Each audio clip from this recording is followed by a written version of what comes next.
네, 안녕하세요. 커리어 꿀팁 전달드리는 커리어스테이입니다. 오늘은 외국계 컨설팅이라는 회사들의 한판이 도대체 어떻게 되어 있는지, 회사가 굉장히 많다 보니까 회사별로 어떤 특성들이 있고 어떤 장점들이 있냐, 어디까지를 외국계 전략 컨설팅 범위로 봐야 되냐, 이런 질문들이 많이 있으셔서 저희가 둘 다 BC 출신이다 보니까 지인들을 통해서 한번 의견을 다 받아봤어요.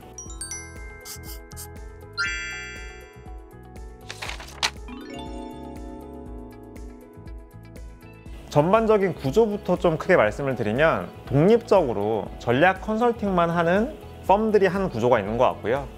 회계 펌들, 회계를 중심으로 하던 회사였으나 컨설팅 조직까지 확대를 해서 함께하고 있는 조직, 그 두 가지로 크게 나뉘는 것 같아요.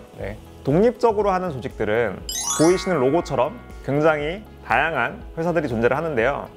많은 분들이 인증하고 계시나 용어를 좀 모르시는 분들도 있는 것 같아요. 소위 얘기하는 MBB라고 불리는 맥킨지, BCG, 베인, 그 세 개의 회사를 이르는 용어이고, 일단 MBB의 공통점과 차이점에 대해서 그냥 간단하게 말씀드리면, 공통점은 컨설팅이라고 불리는 업계판에서 가장 고액 연봉자들의 집단이 아닐까 싶은 생각이 하나가 있고요.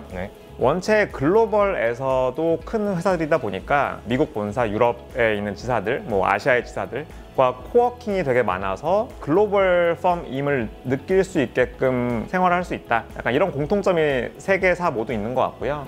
일부 차이점으로는 디테일한 문화적인 측면들은 좀 있긴 하겠지만은 프로젝트 주제 와이즈 좀 일부 차이는 있어 보입니다. 그 베인 같은 경우는 이 M&A 쪽, 그 다음에 소비재 쪽에 강점이 좀 있는 걸로 보이고요. 맥킨지 같은 경우는 과거부터 정부 관련된 프로젝트에서 꽤나 많은 프로젝트를 수주하고 있다고 알려져 있죠. BCG 같은 경우는 최근 몇 년 동안은 금융과 보험 쪽에서 굉장히 강세를 나타냈다. MBB에 대해서는 여기까지만 하고 좀 넘어가도록 하고요. 그 외 회사들에 대해서 한번 저희가 하나하나 좀 알아보는 시간을 가져볼까요? 네, 좋습니다. 우선 이 컨이라는 회사는 특히나 최근에 사이즈 측면에서 가장 빠르게 성장하고 있는 회사 중에 하나인 걸로 보여요. 특히 테크 분야, 반도체를 중심으로 국내에서 입지가 명확한 회사라고 알려져 있고요. 회사를 들어가는 사람의 입장에서는 이런 장점이 하나가 있는데, 성과 보상, 내가 성과를 잘 내면 낼수록 PS의 레인지가 아주 높은 회사여서 어떻게 보면 약간 경쟁이 심할 수도 있고 성과를 내지 못하면 도태될 수도 있다, 이렇게 알려져 있는 회사라고 말씀을 드리겠습니다. 주니어 때부터도 그렇게 성과에 따른 컴pen세이션 차이가 생긴다는 의미인 거죠? 네, 맞습니다. 이게 저도 신기했는데, 사실 BCG는 다니다 보면 사람마다 성과의 차이는 있지만 어느 정도의 캡이 정해져 있어서 잘하는 주니어와 못하는 주니어가 성과급으로 가져가는 비율이 크게 차이 나는 것 같지는 않아요. 그렇죠.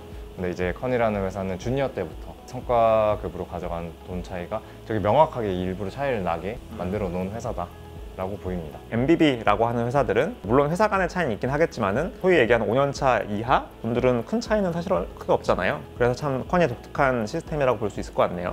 다음으로 말씀드릴 회사는 롤랜드버거입니다. 대부분 미국계 회사들이 중심인데 이 회사는 독일계 회사예요. 그러다 보니까 프로젝트 주제도 독일이면 바로 떠오르는 자동차. 예, 맞습니다. 그래서 자동차를 중심으로 프로젝트를 굉장히 많이 한다라고 알려져 있고, 회사 내에 외국인 컨설턴트가 존재할 만큼 글로벌화도 꽤나 잘 돼 있다라는 평가가 있어요. 그걸 기반으로 자동차 프로젝트를 굉장히 많이 한다. 자동차에 관심이 있으신 분은 정말 한번 가볼 만한 회사인 것 같네요. 네네. 다음으로 LK라는 회사에 대해서 설명을 드려볼게요. 영국 기반은 회사이고요. 최근에 한번 큰 비즈니스 모델 변화가 있었다고 알려지고 있어요. 과거에는 DD, 듀 딜리전스라는 실사 프로젝트에 아주 강점이 있는 회사라고 알려졌었는데, 올해 비즈니스 모델을 크게 한번 바꾸면서 바이오 영역에 집중을 하겠다, 그 외의 분야는 축소를 하겠다, 바이오 분야에 집중을 해서 소수로 운영되는 회사로 진행이 될 걸로 보여요. 그러다 보니까 프로젝트 매니저 직급 정도 되는 분들은 해외에서 들어오고 국내에서 주니어를 팀업하는 구조로 갈 걸로 보여져서 앞으로는 영어를 잘하는 것도 입사에 되게 도움이 되겠다 라는 얘기를 들었습니다. 굉장히 참신하네요. 다양한 산업군에서도 헬스케어가 굉장히 화두죠. 그렇죠. 금융사조차도 금융사 관점에서 헬스케어를 어떻게 해야 되는지 이런 전략들을 고민도 많이들 하시는데, 그런 헬스케어의 성장성을 보고 좀 바이오에 집중하겠다라는 캐릭터가 보이는 것 같아서 참신하네 라는 생각이 좀 드네요. 그 다음 회사는 전략 컨설팅계의 시조새 같은 회사가 하나 있더라고요. ADL이라는 회사입니다. 1886년도 무려 140년 전에 컨설팅 펌이 탄생을 했는데, 처음 만들어지는 회사가 ADL이라는 회사고요. 국내 같은 경우는 규모는 크지 않은 걸로 알고 있습니다. 그러다 보니까 ADL 출신 분들은 ADL을 굉장히 좋아하시더라고요. 제 지인들한테 좀 여쭤봤을 때 ADL 분들이랑 지금도 굉장히 끈끈한 관계들을 많이 유지하고 있다라는 분들이 있을 만큼 끈끈함이 강조되고 그거를 긍정적으로 보시는 분들이 많이 있다 라는 게 저한테 좀 들렸던 얘기인 것 같고요. 솔직히 작다 보니까 주니어 때부터 맞는 롤이 굉장히 크대요. 그러다 보니까 강제적으로 성장을 좀 당하더라. 지금 리더십 분들이 BC 출신 분들인 걸로 알고 있습니다. 그러다 보니까 시스템 체계라든지 이런 것들이 BC를 좀 많이 닮아 있는 영역들도 있어서 체계화가 좀 잘 돼 있다 이런 설명도 좀 하시더라고요. 확실히 규모가 작은 펌들의 그 나름의 장점이 있는 것 같네요. 네네, 맞습니다. 마지막으로 CVA.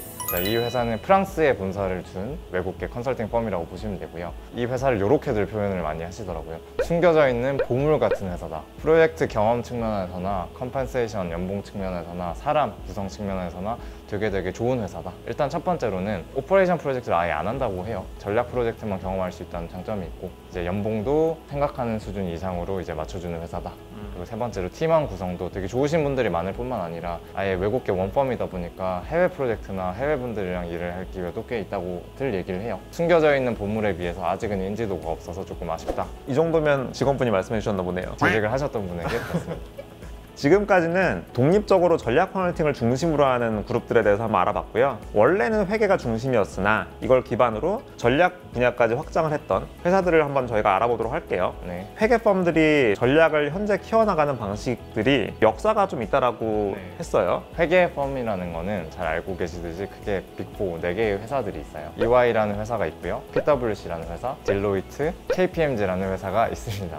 과거에서부터 컨설팅이랑 회계 이제 감사를 동시에 이제 진행을 해왔던 걸로 보여요. 2000년대 초반쯤에 미국에서 큰 사건이 하나 터지게 됩니다. 엔론이라는 대형 에너지 회사에 이제는 없어진 모 회사가 회계랑 컨설팅을 동시에 하다가 분식 회계라는 사건이 터지게 되면서 법적으로 이제 금지가 돼요. 회계 감사를 하는 회사는 회계 외의 서비스, 예를 들면 컨설팅을 하지 못한다라는 규정이 생기면서 법인이 분리되기 시작합니다. 그래서 한국에서도 마찬가지 흐름이 생겨서 회계 펌들이 컨설팅을 전문으로 하는 조직들을 이제 떼어내기 시작한 흐름이 생겨요. 그러다 보니까 회계 펌 내에 있는 컨설팅 부서들이 담당하는 컨설팅 업무들이 있고 따로 떨어져 나온 전략을 중심으로 하는 디비전이 하는 컨설팅 업무 내용이 조금 다른 걸로 보여요. 전략을 중심으로 하는 컨설팅 회사를 따로 떼다 보니까 전략을 담당을 하려면 거기에 맞는 노하우나 네임밸류가 필요하다라고 판단을 해서 4개 회사가 각각 하나씩의 전략을 중심으로 했던 컨설팅 펌들을 인수를 하면서 막 키워나가고 있는 흐름으로 보입니다. 회계 감사를 하는 조직이 회사의 방향성을 좌지우지할 수 있는 전략 수립을 동시에 한다. 이랬을 때는 도덕적인 이슈가 있을 수 있다 라는 판단 근거하에 전략적 판단을 할 수 있는 프로젝트는 별도의 법인이 해라 라는 식의 방향이 좀 생긴 것 같고 회계팀 안에 있는 컨설팅 조정은 좀 더 운영 쪽에 포커스를 맞춰서 진행을 하고 법인이 됐든 조직이 됐든 이쪽이 좀 더 전략에 집중을 하는 그런 모습이 생긴 것 같네요. 네, 맞습니다. 이 안에도 보면 지금 굉장히 다양한 회사들이 있는 것처럼 보여요. 그 회사들에 대해서 또 저희가 지인분들한테 들은 내용을 중심으로 전달을 드리도록 하겠습니다. PwC에서는 전략을 주로 담당하는 스트래티지 N이라는 회사는 PwC 글로벌이 부주알렌이라는 굉장히 큰 컨설팅 회사를 인수를 하면서 별도로 출범시킨 조직이라고 합니다. 특히 강점이 있는 분야가 CDD, 이제 DD 프로젝트 쪽이랑 금융 프로젝트 쪽에 이제 두각을 드러내고 있는 걸로 보여요. CDD를 특히 잘할 수 있는 이유는 아무래도 본사랑 코어계에서 있다고 하는데요. FDD를 전문으로 하는 회계펌이랑 같이 CDD를 하다 보니까 이 회사의 미래 가치를 평가하는 결과물이 아무래도 완결성이 있다라는 평가를 실제로 받고 있고 일을 할 때도 코어를 하기 때문에 상대적으로 전문성이 되게 있다라고 평가를 받고 있어요. 그러다 보니까 매년 뭐 20-30%씩 빠르게 성장을 하고 있는 곳이라고 합니다. 간단하게 부연 설명을 드리면 결국은 현황 분석이라는 거를 회계펌 주도로 진행을 하게 됩니다. 현재 숫자들이 어떻게 나오느냐라는 거를 회계펌이 주도를 하고 이 숫자가 미래에 어떻게 돼? 라는 걸 컨설팅 펌 주도로 하다 보니까 그 연결고리에서의 강점이 있다라고 생각을 하는 것 같네요.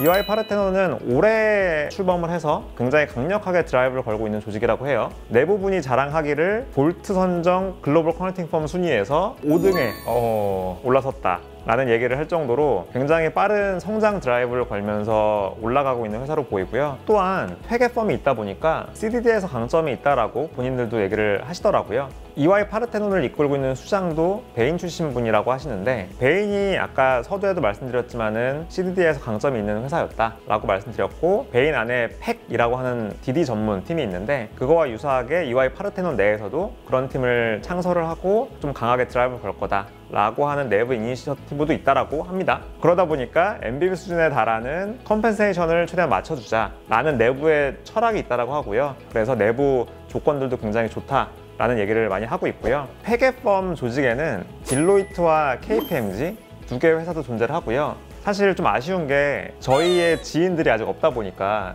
이 회사에 대해서는 자세한 정보를 좀 얻기 힘들었어서 댓글을 남겨주시거나 아니면 저희한테 정보를 주시면 다음 기회에 좀 회사들에 대해서 소개를 할 수 있는 기회가 있으면 좋겠네요. 네, 좋습니다. 네, 오늘은 소위 얘기하는 외국계 전략 컨설팅 회사들이 어떠한 회사들이 있고 그 회사들의 특장점, 일부 차이에 대해서 한번 논의해보는 시간을 가졌고요. 회사들이 가진 매력들을 한번 살펴보시고 나에게는 어떤 회사가 잘 맞을지를 생각해보시고 맞는 회사를 지원을 하셨으면 좋겠다는 목적에서 찍은 영상이고요. 혹시나 저희가 잘못 알고 있는 내용들이 있으면 댓글 달아주시면 반영을 해서 또 정정해서 말씀을 드리도록 하겠습니다. 이번 영상을 통해서 전략 컨설팅 업계에 대해서 좀 더 이해하실 수 있는 시간이 되셨기를 바라면서 다음번에 좀 더 좋은 컨텐츠를 가지고 돌아오도록 하겠습니다. 감사합니다. 감사합니다.